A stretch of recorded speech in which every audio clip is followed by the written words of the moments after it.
আছো? ওঠো। আরে আরেকটু ঘুমাই না, এত ডাকাডাকি করো না বাড়িতে। আর ঘুমোতে হবে না, সব সময় ঘুম আর ঘুম। সেই আধ ঘন্টা আগে তোমাকে ডেকে গেলাম, তোমার ঘুম ভাঙার এখনো কোনো নাম গন্ধ নেই। একটা মানুষ এত কিভাবে ঘুমাতে পারে? উঠছি বাবা, সেই সকাল থেকে চিল্লাচিল্লি করছে। চিল্লাচিল্লি করব না তো কি করব? কাজ কাম সব ছেড়ে তুমি এখনো ঘুমাচ্ছ? ভূতে কি রোজগার করে এনে তোমাকে খাওয়াবে? হ্যাঁ, ভূতেই রোজগার করে খাওয়াবে। কানের ধারে এত ভেচর ভেচর করো না তো, শান্তিতে একটু ঘুমাতে দাও। কি? আমি সারাদিন ভ্যাচর ভ্যাচর করি, তোমাকে ঘুমাতে দেই না?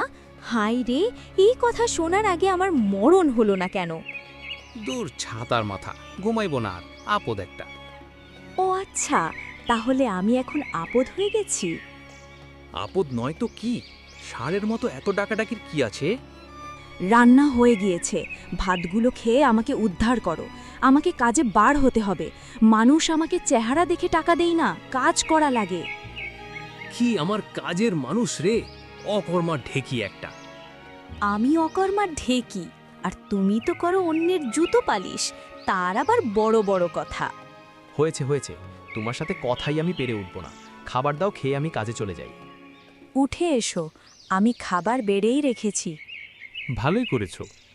আমি সবসময় ভালো কাজই করি। সে তো আমি জানি যে তুমি কত ভালো কাজ করো। কি কি বললে তুমি? না না, কিছু বলিনি।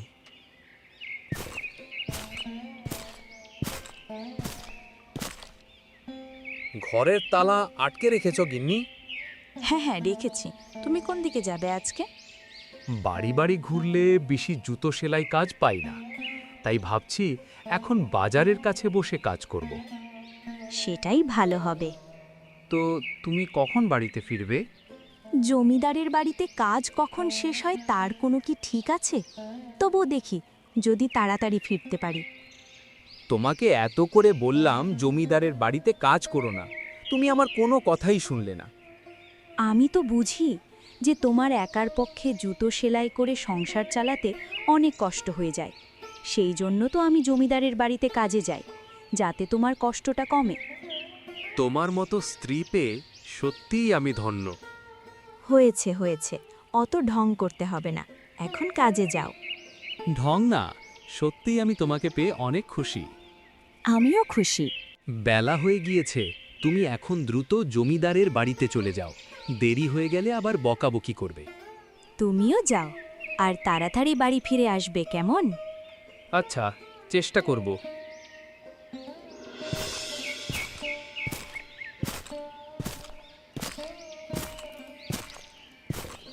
কিরে মৌসুমি, তোর আসতে এত দেরি হলো কেন?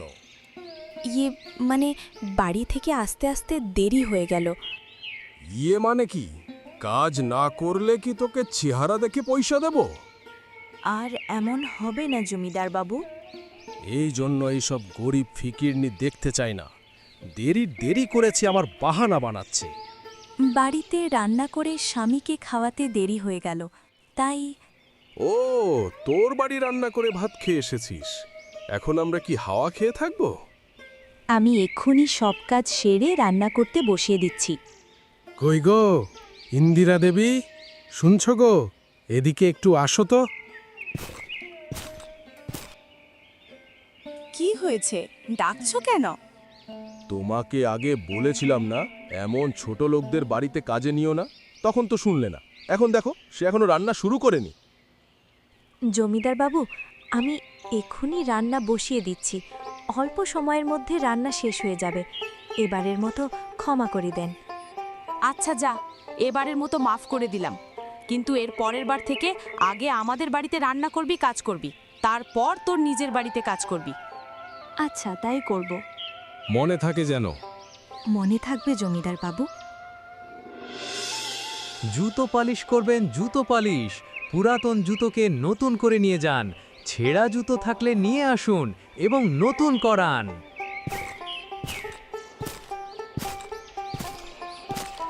এই মুচি, দেখ তো আমার জুতোটায় কাদা লেগে গেছে, পরিষ্কার করে দে তো। পাটা এগিয়ে দেন স্যার, পরিষ্কার করে দিচ্ছি।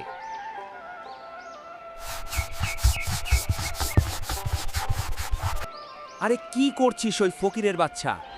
নোংরা কাপড় দিয়ে পরিষ্কার করছিস কেন? তোর কাছে টিস্যু পেপার নেই? না স্যার, আমার কাছে টিস্যু পেপার নেই। হায় রে, কাকে কি বলছি আমি! তুই তো টিস্যু পেপার চোখেই দেখিসনি। এনে ধর, এই টিস্যু দিয়ে জুতোটা পরিষ্কার করে দে। হ্যাঁ, দিচ্ছি স্যার।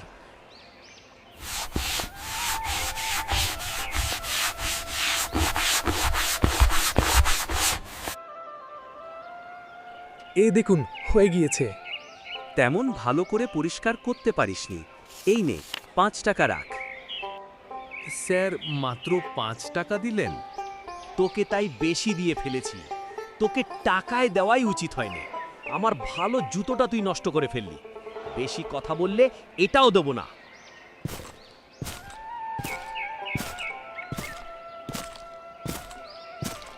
ভাই, ব্যবসা কেমন চলছে আপনার? এই তো কোনো রকম চলে যাচ্ছে। কাস্টমার কি আসে জুতো সেলাই করতে? অল্প মানুষই আছে এখন। মানুষ আর সেলাই করা জুতো পরতে চায় না, ছিঁড়ে গেলেই ফেলে দিয়ে নতুন কিনে ফেলে। তা আপনি কি নিয়ে এসেছেন ভাই?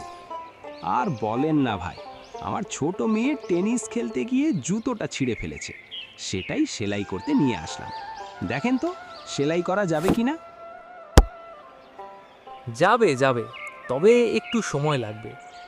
অসুবিধা নেই, আপনার যত সময় লাগে আপনি নেন। আপনি একটু বসুন, আমি এখনই সেলাই করে দিচ্ছি। এই যে ভাই, হয়ে গেছে আপনার জুতো সেলাই করা। কই দেখি। বাহ, সুন্দর হয়েছে তো। তা কত টাকা দিতে হবে আপনাকে? 10 টাকা দেন, ফিতা সহ লাগিয়ে দিয়েছি। আচ্ছা, এই নেন। আজকে আসি তাহলে, কেমন? হ্যাঁ হ্যাঁ, ঠিক আছে, আবার আসবেন। ওরে মৌসুমি, এক গ্লাস ঠান্ডা পানি নিয়ে আয়।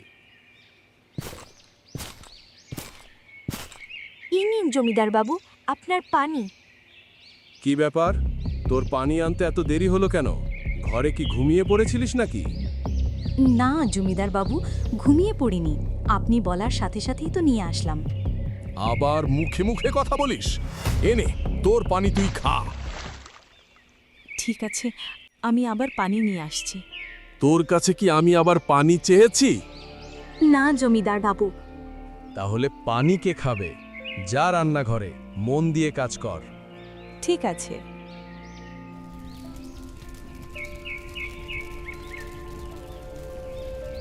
কি রে মৌসুমী, বাসনগুলো এখনো পরিষ্কার করিসনি কেন? তুই কি আমাদের নোংরা বাসনে খাওয়াবি? জমিদার বাবুকে পানি দিতে গিয়েছিলাম, তাই বাসন মাজতে দেরি হয়ে গেল। আবার মুখে মুখে কথা বলছিস? এই নে। আমি এক্ষুনি সব কাজ ছেড়ে দিচ্ছি। তাই কর, নইলে তোর কপালে দুঃখ আছে।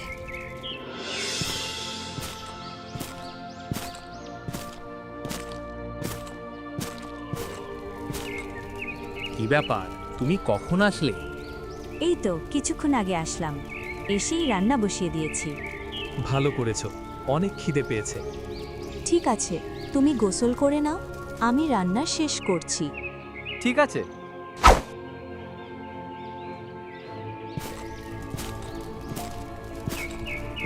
কই, তোমার এখনো রান্না শেষ হয়নি? এই তো হয়ে গেছে প্রায়। তো তোমার আজকে কত টাকা ইনকাম হলো? কিছু জুতো পালিশ করতে পারলে? আর বলো না, এখন আর মানুষ আগের মতো করে জুতো সেলাই করে আর পরে না।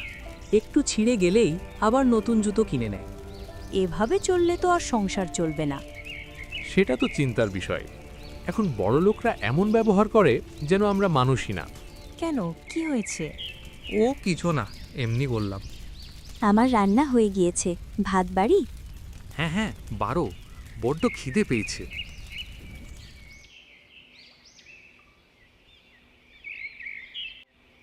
কি ব্যাপার, তুমি নিচ্ছ না যে? আমি পরে খেয়ে নেব, তুমি খাও। তোমার আজকে কি হয়েছে? এমন করে কথা বলছো কেন? কই কিছু হয়নি তো, আর কেমন করে কথা বলছি আমি? কই দেখি, আমার দিকে তাকাও তো। কি হয়েছে? তোমার চোখে পানি কেন? কি হয়েছে তোমার? কিছু হয়নি। তোমার গালে লাল লাল ওইটা কিসের দাগ? পরে গিয়ে ব্যথা পেয়েছি। এটা তো পড়ে যাওয়ার দাগ মনে হচ্ছে না। এটা তো হাতের নখের দাগ মনে হচ্ছে। ও গিন্নি, তোমাকে কি জমিদারদের বাড়িতে কেউ থাপ্পড় মেরেছে? হ্যাঁ গো, কেন যে আমরা গরিব হয়ে জন্ম নিয়েছিলাম, পদে পদে শুধু অত্যাচার। কেন আমরা কি গরিব বলে মানুষ নয়? কাল থেকে তুমি কাজে যাবে না, দরকার পড়লে না খেয়ে থাকবো, তবুও সেখানে তুমি কাজ করবে না। তোমার একার দিয়ে তো সংসার টানতে আরও কষ্ট হয়ে যাবে। কষ্ট হলে হোক, তবু ওখানে তুমি কাজে যাবে না। তোমার গায়ে কেউ হাত তুলবে সেটা আমি সহ্য করতে পারবো না। আচ্ছা ঠিক আছে, কাজে আর যাব না। এখন তুমি খেয়ে নাও। হ্যাঁ ঠিক আছে, এখন তুমিও আমার সাথে খেতে বসে পড়ো। হ্যাঁ বসবো। আরেকটা কথা জানো, কি? তুমি গরিব হলেও মানুষটা অনেক ভালো। কি গো, শুনছো? হ্যাঁ শুনছি, বলো। আজকে কি রান্না হবে? কেন, ঘরে বাজার নেই? শুধু কিছু শাক আছে ফ্রিজে, আর কিছু নেই। মাছ নেই? তুমি বাজারে গিয়ে নিয়ে আসো। কেন, ওই দিন না বাজার থেকে কতগুলো মাছ আনলাম। সেগুলো কি আজও থাকবে? খেলে তো শেষ হবেই। আচ্ছা যাচ্ছি। আর কি নিয়ে আসবো বলো? রুই মাছ পেলে নিয়ে আসবে। আচ্ছা ঠিক আছে। কিরে, রুই মাছ কত করে বিক্রি করছিস? 200 টাকা কেজি জমিদার বাবু। কত কেজি দেব আপনাকে? তোর কাছে কটা রুই মাছ আছে? 1, 2, 3, মোট আছে 5টা রুই মাছ। কত দেব জমিদার বাবু? এক কাজ কর, সবগুলো ব্যাগে ভরে দে। সবগুলো কেন নেবেন? তোর কোনো সমস্যা? না না, আমার আবার কিসের সমস্যা? আমারই তো ভালো হবে আরো। তো বেশি কথা না বলে মাছগুলো ব্যাগে ভরে দে। জমিদার বাবু, টাকা না দিয়েই চলে যাচ্ছেন যে? কিসের টাকা? আপনি মাছ নিলেন, মাছের দাম দেবেন না? ও, মাছের টাকা? আজকে কাছে টাকা নেই, অন্য একদিন দেব। এখন বলেন কি জমিদার বাবু, এতগুলো মাছ বাকি দিলে আমার সংসার চলবে কি করে? ওই দেখ, মুখে মুখে কথা বলছে। কানের নিচে দেব একটা। না না, আপনি টাকা দিয়ে যান, নইলে মাছ রেখে যান। কি বললি? তুই আমার কাছ থেকে মাছ নিবি? দাঁড়া, আজ তোর একদিন কি আমার একদিন। আরে আরে জমিদার বাবু, আপনি মাঝিকে মারছেন কেন? তুই সামান্য এক মুচি হয়ে আমাকে জ্ঞান দিচ্ছিস? আমি কি করব না করব তোকে কি বলে করতে হবে? আপনি মাছ নিয়েছেন, তো তাকে তার দাম দিয়ে দিলেই তো হয়। তোরা জাহান্নামে যা, ছোট লোকের বাচ্চারা, আমাকে যেতে দে। জমিদার বাবু, আপনি এটা খুব অন্যায় করলেন, আর ফল আপনাকে ভোগ করতেই হবে।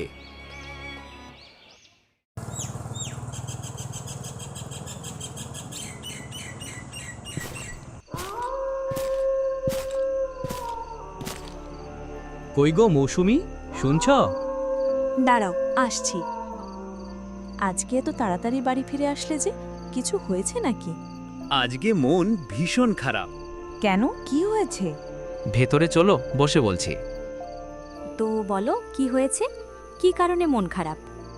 আজকে বাজারে হঠাৎ জমিদার বাবু মাঝির দোকানের সামনে আসে, তারপর সব রুই মাছ ব্যাগে নিয়ে টাকা না দিয়ে চলে যায়। বেচারা মাঝি টাকা চাইতে কি মারটাই না মারল। তার হকের টাকা সে চাইবে না তো কে চাইবে? তাই বলে তাকে মারবে? গরিব বলে কি আমরা মানুষ না? তারা ধনী হয়েছে বলে যা খুশি তাই বলবে? এর একটা ব্যবস্থা করতেই হবে। হ্যাঁ গো, এর ব্যবস্থা ঠিক করব। কালকে বাজাজের সবাই মিলে আলোচনা করব। গ্রামের সকল গরিব মানুষ, যেমন মুচি, মাঝি, কুমোর, কামার, জেলে, তাঁতি, নাপিত, সবজিওয়ালা, রিক্সাওয়ালা, এদের সবাইকে নিয়ে কালকে বাজারে একত্রিত হব। তাই করো। আজকে রাত হয়ে গিয়েছে, চলো খেয়ে দিয়ে ঘুমিয়ে পড়ি। আচ্ছা চলো, আমি খাবার বাড়ছি।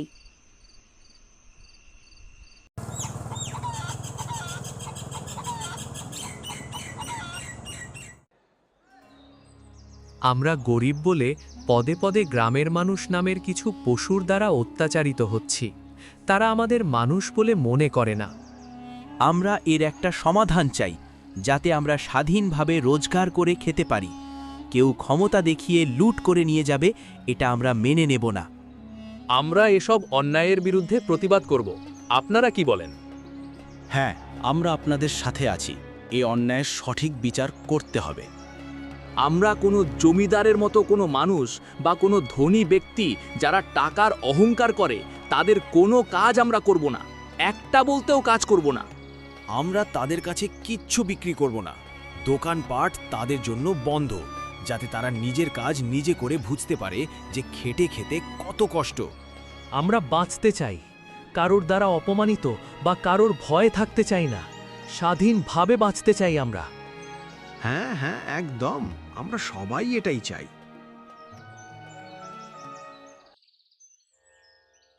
ইন্দিরা, এক গ্লাস পানি নিয়ে আসো তো। আমি পারবো না। মৌসুমী কোথায়? তাকে এক গ্লাস পানি আনতে বলো। সে তো আর কাজেই আসে না। লোক পাঠাতে বলল যে ও আর আমাদের এখানে কাজ করবে না। আচ্ছা, তো তুমি এখন আমাকে এক গ্লাস পানি এনে দাও। ওহ বাবা, আমি পারবো না। সকাল থেকে রান্না বান্না থেকে শুরু করে বাসন মাজা সব আমি একাই করেছি। আমি আর পারছি না। আমার গরম পানি করেছো? না, নিজের কাজ নিজে করো। আমি কি তাহলে আজকে গোসল করব না? তুমি ভালো জানো। আচ্ছা, গোসল করব না আজকে। আর কি রান্না করছো আজকে? ঘরে কোনো বাজার নেই, তাই রান্না করিনি। কাউকে দিয়ে বাজার করে নিয়ে আসলেই তো হতো। পাঠিয়েছিলাম, কিন্তু তোমার কথা শুনে আর কেউ বাজার দেয়নি। বুঝেছি, আমাকেই যেতে হবে।